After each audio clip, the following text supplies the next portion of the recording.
viața mea, mi-ai aprins pe cer o stea cu a ta privire.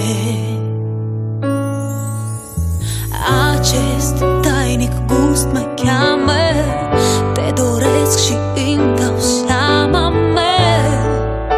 cuprinde a ta iubire.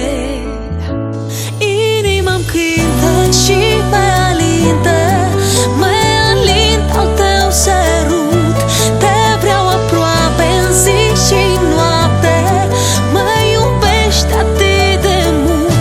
Privirea-ți fierbinte, un vis îmi aprinde, n-a-tale brațe mă topesc și îmi șoptește fiecare clipă, doar pe tine te iubesc.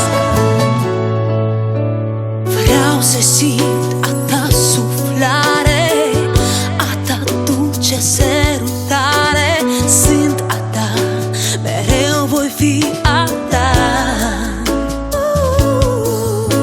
Flacăra iubirii noastre ne ridică până la astre.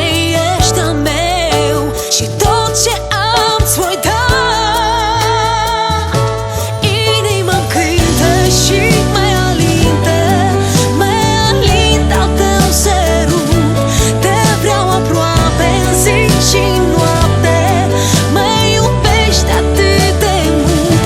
Privirea-ți fierbinte, un vis îmi aprinde, n-a-tale brațe mă topesc și îmi șoptește fiecare clipă, doar pe tine te iubesc. Strânge-mă cu foc la piept și simte apoi bate o inimă la doi. Tu ești pasiunea mea, ești visul meu.